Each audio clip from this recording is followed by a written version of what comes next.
যেদিন ঘরে কোনো সবজি অ্যাভেলেবেল থাকবে না সেদিন ঝটপট করে বানিয়ে নিতে পারেন এই রেসিপিটি। খেতে দারুণ লাগে, মুখের মধ্যে দিলেই কিন্তু মোমের মতো গলে যাবে। আর এটা বানাতে খুব বেশি উপকরণের প্রয়োজন হয় না, হাতের কাছে থাকা উপকরণ দিয়ে বানিয়ে নেওয়া যায়। রেসিপি ভালো লাগলে লাইক কমেন্ট শেয়ার করবেন। তাহলে চলুন শুরু করি। রেসিপিটা বানানোর জন্য আমি নিয়ে নেব এখানে 1 কাপ বেসন। বেসনটাকে একটু চালনি দিয়ে চেলে নিতে হবে। বেসনের মধ্যে অনেক ডেলা ডেলা থাকে, সেগুলোকে বাদ দিয়ে দিতে হবে। তো ভালো করে বেসনটি আগে আমি চেলে নিচ্ছি।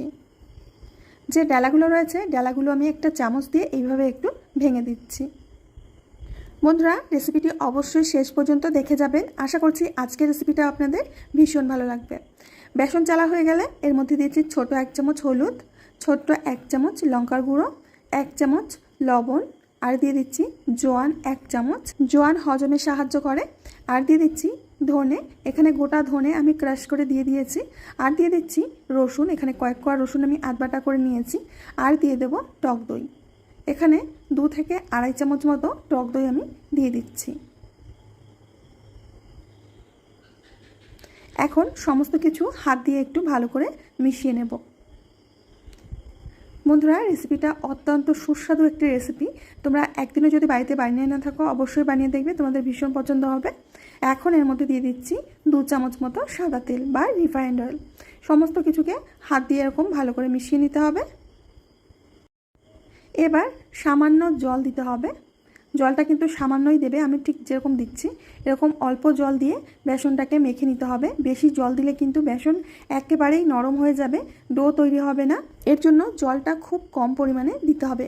প্রথম দিকে একটু শুকনো শুকনো মনে হলেও পরে কিন্তু ডোর আকার হয়ে যাবে। ধীরে ধীরে আমি বেসনটাকে মেখে নিচ্ছি। হাতের মধ্যে লেগে গেলে একটু তেল দিয়ে নিলে হাতের মধ্যে আর লেগে যাবে না। তো বন্ধুরা, আপনারা দেখতেই পাচ্ছেন যে বেসনের ডোটা আমার রেডি হয়ে গেছে। এখন এখান থেকে ছোট ছোট করে লেচি কেটে নেব। ঠিক এরকম করে ছোট ছোট করে লেচি কেটে নিতে হবে।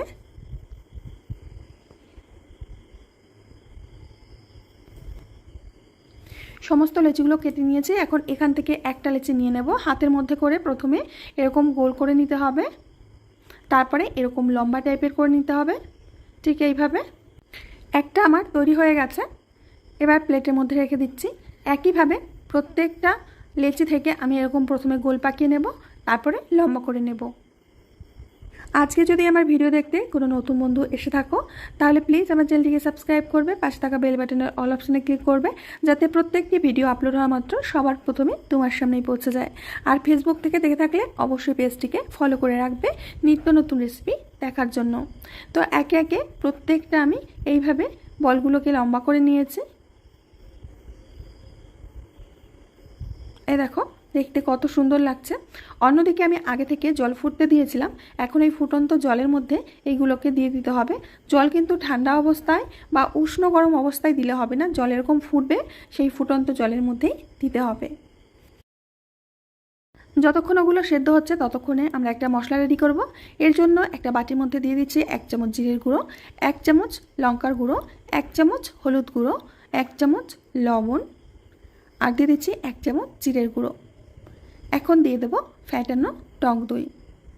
এখানে 100 গ্রাম টক দই আছে। সমস্ত কিছুকে খুব ভালো করে এইভাবে মিশিয়ে নেব। বন্ধুরা, আমি এখানে ছোট চামচের 1 চামচ করে মশলাগুলো দিচ্ছি।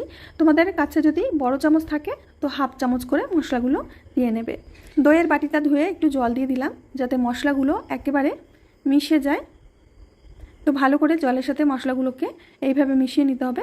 এইভাবে করে মশলা মিশিয়ে রাখলে একেবারে বাটা মশলার স্বাদ পাওয়া যায়। তো মশলাটা আমার রেডি হয়ে গেছে, দেখতে পাচ্ছ। এখন এটা সাইডে রেখে দেব। প্রায় 5 মিনিট হয়ে গেছে, আর 5 মিনিটের মধ্যেই কিন্তু এগুলো সিদ্ধ হয়ে গেছে। উপরে কিন্তু ভেসে আসছে, যখন দেখবে যে উপরে ভেসে আসছে তখন বুঝবে যে এগুলো সিদ্ধ হয়ে গেছে। তো এখন এগুলোকে আমি জল থেকে তুলে নিচ্ছি।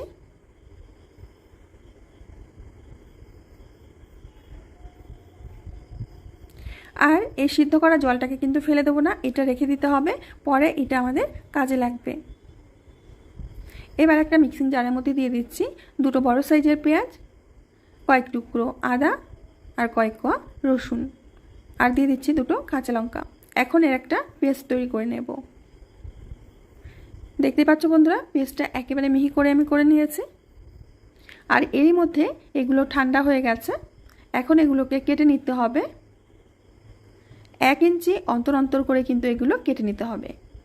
খুব বেশি মোটা করে কাটবে না, আর একেবারে পাতলা করেও কাটবে না, ঠিক এরকম করে কেটে নিতে হবে। তো সবকটি আগে আমি কেটে নেব। আর এগুলোকে কিন্তু গরম অবস্থায় কাটবে না, ঠান্ডা করে কিন্তু কাটতে হবে। গ্যাস ওভেনে একটা কড়াই বসিয়ে দিয়ে এর মধ্যে 4 চামচ সরষের তেল দিচ্ছি। তেলের মধ্যে দিয়ে দিচ্ছি 1 চামচ জিরে আর একটা তেজপাতা, আর দিয়ে দেবো হিং। এখানে হাফ চামচ মতো হিং দিয়ে দিচ্ছি।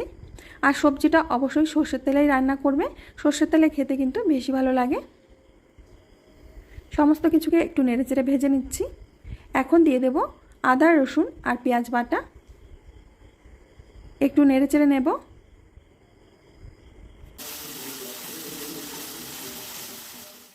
মশলাটাকে আমি 3 থেকে 4 মিনিট এইভাবে খোলা অবস্থায় কষে নিয়েছি।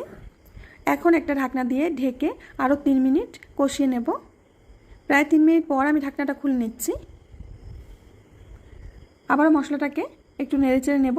দেখতেই পাচ্ছ মশলাটা খুব ভালোভাবে কষা হয়ে গেছে।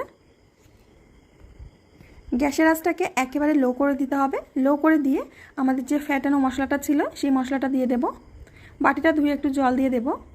এই সময় গ্যাসের আঁচটা কিন্তু একেবারে কমিয়ে রাখবে, না হলে কিন্তু দই ফেটে যেতে পারে। ভালো করে একটু নেড়েচেড়ে নিতে হবে। মোটামুটি 1 মিনিট মতো নেড়েচেড়ে নেওয়ার পর গ্যাসের আঁচটাকে আবার আমরা হাই টু মিডিয়ামে করে দেব। এবার মশলাটাকে খোলা অবস্থায় কষে নিতে হবে।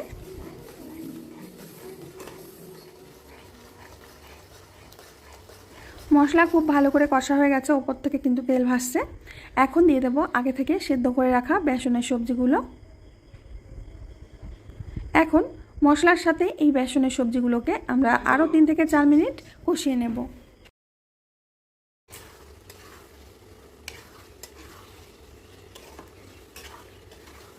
খুব ভালো করে আমি কষে নিয়েছি।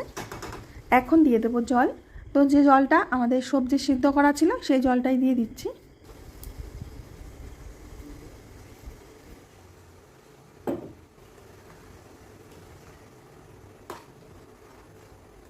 এবার একটা ঢাকনা দিয়ে ঢেকে প্রায় 10 মিনিট রান্না করে নেব। হাই ফ্লেমে আমি 10 মিনিট রান্না করে নিয়েছি। এখন ঢাকনাটা খুলে নিলাম। বেসনের সবজিগুলো এতক্ষণে সফট হয়ে গেছে, আর গ্রেভিটাও কিন্তু অনেকটা ঘন হয়ে গেছে। এর থেকে কিন্তু বেশি ঘন করা যাবে না, তাহলে একেবারে শুকিয়ে যাবে। যেহেতু বেসনের সবজি একটু পাতলা ঝোল রাখলে পরে আবার ঘন হয়ে যায়। সবশেষে দিয়ে দিচ্ছি কসুরি মেথি 1 চামচ, আর দিয়ে দিচ্ছি গরম মশলা হাফ চামচ। খুব ভালো করে মিশিয়ে নেব। রান্না কিন্তু আমাদের প্রায় হয়ে গেছে। দেখেই বুঝতে পারছো দেখতে এটা কতটা লোভনীয় হয়েছে। এটা তোমরা ভাত, রুটি, লুচি, পরোটা সব কিছুর সাথে খেতে পারবে। খেতে দারুণ লাগে। এখন আমি একটা পাত্রের মধ্যে নামিয়ে নিচ্ছি। এটা রাজস্থানের একটা ফেমাস রেসিপি। এটা কিন্তু রাজস্থানের সবাই ভীষণ পছন্দ করে। আশা করছি রেসিপিটা আমার বন্ধুদেরও অনেক পছন্দ হবে। তো আমার প্রিয় বন্ধুরা, আমি আজ এখানেই বিদায় নেব। আবার আসবো নতুন রেসিপি নিয়ে। ততক্ষণের জন্য সবাই ভালো থেকো, সুস্থ থেকো, সকলকে সুস্থ রেখো। কমেন্টে কিন্তু অবশ্যই জানিও যে আজকে